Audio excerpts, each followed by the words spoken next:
Bismillahirrahmanirrahim.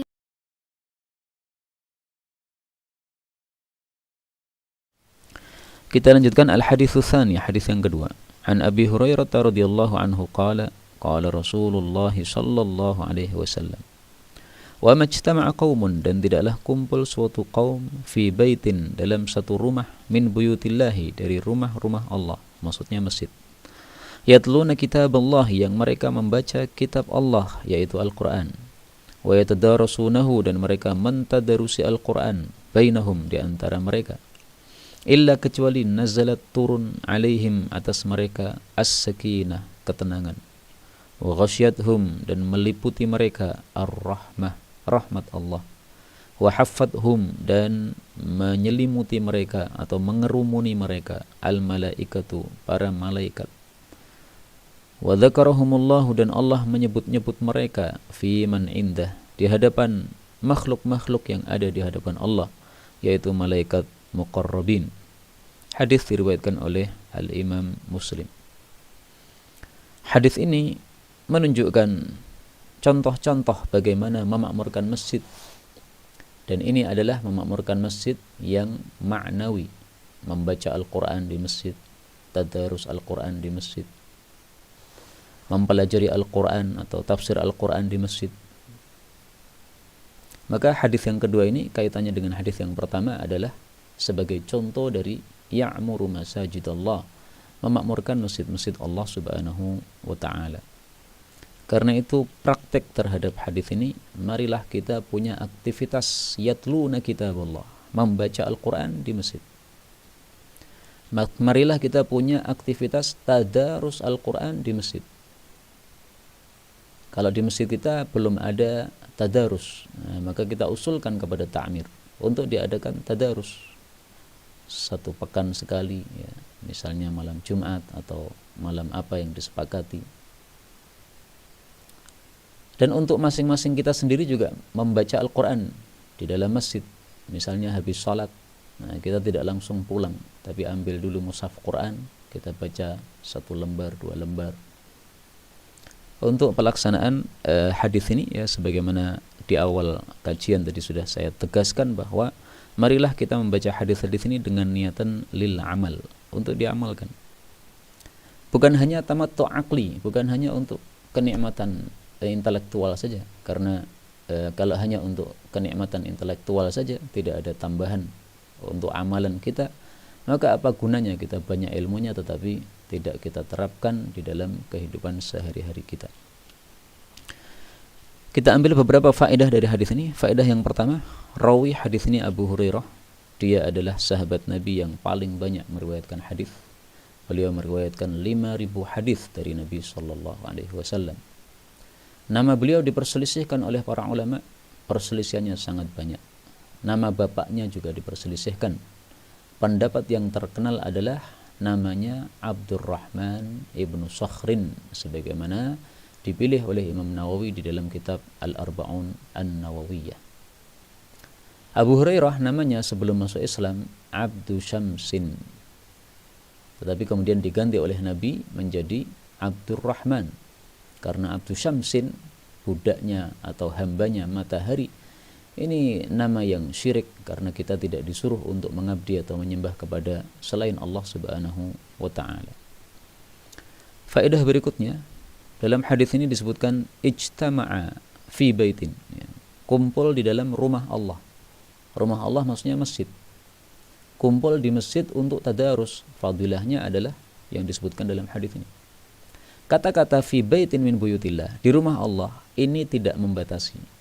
Sehingga seandainya kumpulnya bukan di masjid, tetapi juga untuk tadarus, kumpul di bawah pohon untuk tadarus, sama juga fadilah yang disebutkan dalam hadis ini kita dapatkan. Maka kata-kata fi baitin min buyutillah tidak membatasi. Kenapa? Para ulama mengatakan karena kharaja makhrajal ghalib. Karena munculnya kalimat ini adalah sesuai kebiasaan. Kebiasaannya orang kumpul untuk tadarus di mana? Di masjid. Nah, maka Nabi ungkapkan sesuai kebiasaan manusia. Tapi seandainya kumpul di rumah kita, gantian, ya, rumah saudara kita, kemudian rumah kita, supaya lebih akrab antara kita dengan teman-teman ahli tadarus. Maka ini sesuatu yang baik, dan supaya kita ngerti bagaimana kondisi rumah saudara-saudara kita, barangkali ada yang membutuhkan bantuan dan sebagainya. Maka kelilingan untuk tadarusan di rumah-rumah ini sesuatu yang baik, tetap mendapatkan fadilah yang disebutkan dalam hadis ini.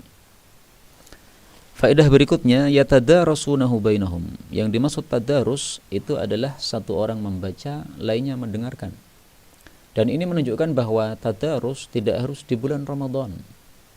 Karena dalam hadis ini disebutkan wa majtama'a qaumun, kumpul, tidak disebutkan kapan waktunya. Maka bisa Ramadan, bisa di luar Ramadan. Sehingga salah kalau dikatakan bahwa tadarus itu hanya amalan bulan Ramadan. Tidak tepat. Kalau di bulan Ramadan kita bisa tadarus setiap malam, maka di luar Ramadan semestinya kita bisa melanjutkannya. Tadarus setiap satu pekan, kita ambil satu malam. Ya. Atau kalau bisa setiap malam, maka juga lebih bagus lagi. Sebagaimana saya lihat di sebagian masjid yang ada di Solo, ya, ada satu masjid, ba'da maghrib sampai isya, beberapa bapak-bapak tidak pulang dari masjid. Mereka duduk di masjid untuk tadarus, dan ternyata saya tanyakan itu dilakukan oleh mereka setiap malam. Ini sesuatu yang baik. Yang dimaksud as-sakinah, ketenangan, ini diperselisihkan oleh para ulama. Banyak pendapat. Tetapi pendapat yang mukhtar, pendapat yang terpilih adalah bahwa sakinah itu salah satu makhluk Allah Subhanahu wa taala. Yang dia akan turun, sakinah ini akan turun ketika ada orang-orang membaca Al-Quran. Baik itu membaca Al-Quran sendiri maupun dia membaca Al-Quran dengan tadarus sebagaimana disebutkan dalam hadis ini. Adapun dalil bahwa sakinah turun pada saat orang membaca Al-Quran sendiri, dalilnya adalah hadis tentang sahabat Nabi yang sedang membaca surah Al-Baqarah. Dia membaca di rumahnya sendiri. Dalam riwayat yang lain disebutkan dia membaca surah Al-Kahfi. Dia membaca sendiri, tidak bersama orang lain, tidak tadarus, ya. Tapi kemudian tiba-tiba ada seperti awan datang menyelimuti dia, ya, mendekati rumah dia. Nah, ternyata setelah paginya diberitakan kepada Nabi, Nabi mengatakan tilkas sakinah tanazzalat lil Quran. Itu adalah sakinah, turun karena Quran yang kamu baca.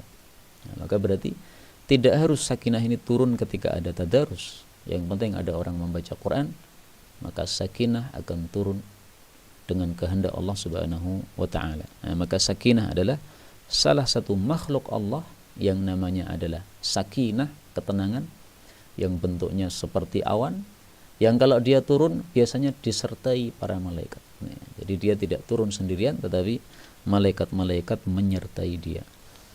Karena itulah dalam hadis ini Rasulullah mengatakan wa haffathumul malaika. Para malaikat pun mengerubungi orang-orang yang melakukan tadarus tadi. Ini malaikat apa ini? Ini malaikatnya disebut malaikat sayyahin sebagaimana dalam hadis yang lain.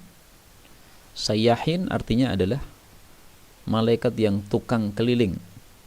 Rasulullah sallallahu alaihi wasallam bersabda, "Inna lillahi malaikatan sayyahina fil ardi." Allah punya malaikat sayyahin yang tukang keliling di bumi. Fadlan an kuttabin nas. Mereka bukan pencatat amal manusia. Yatufuna fit turuq. Mereka pekerjaannya keliling di jalan-jalan. Yaltamisuna ahla dzikri. Mencari ahli zikir. Fa idza wajadu qauman yadhkuruna Allah. Kalau mereka mendapati kaum yang berzikir kepada Allah. Nah, berzikir ini termasuk tadarus. Berzikir ini termasuk juga majelis ilmu. Nah, jadi majelis ilmu seperti yang kita lakukan sekarang ini termasuk majelis ilmu yang dicari-cari oleh malaikat sayyahin, yang kalau mereka sudah menemukannya tanadau, mereka saling panggil, halummu ila hajatikum, mari menuju kepada hajat kalian, yaitu mencari majelis ilmu. Fayahuffunahum bi ajnihadihim ila sama'id dunya. Maka mereka pun meliputi mereka dengan sayap-sayap mereka sampai ke langit dunia.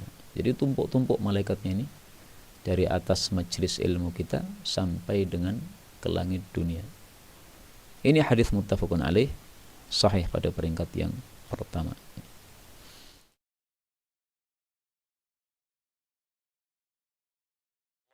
تقبل منا إنك أنت السميع العليم وتب علينا إنك أنت التواب الرحيم.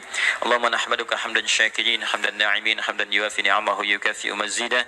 يا ربنا لك الحمد ولك الشكر كما ينبغي لجلال وجهك الكريم ولعظيم سلطانه. اللهم صل وسلم وبارك على رسولك الكريم نبينا محمد وعلى آله وصحبه أجمعين. اللهم اجعلنا من أهل القرآن waj'al al-Qur'ana sahiban lana fid dunya wa syafi'an lana fil akhirah. Ya Allah, jadikan kami termasuk ahli Al-Qur'an. Jadikan Al-Qur'an sebagai sahabat kami di dunia, syafaat bagi kami di akhirat. Allahumma nawwir ya Allah qulubana binuril Qur'an. Ya Allah, sinari hati kami dengan cahaya Al-Qur'an. Wa nawwir akhlaqana binuril Qur'an. Ya Allah, sinari akhlak kami dengan cahaya Al-Qur'an. Allahumma nawwir hayatana binuril Qur'an, a'ilatana binuril Qur'an, quburana binuril Qur'an. Ya Allah, sinari kehidupan kami dengan cahaya Al-Qur'an. Sinari keluarga kami dengan cahaya Al-Qur'an. Sinari alam kubur kami kelak dengan cahaya Al-Quran. Allahumma ya arhamar rahimin, taqabbal minna jami' amalina salihah. Ya Allah, mohon terima seluruh amal kami, jadikan itu soleh dalam pandangan-Mu ya Rabbal Alamin.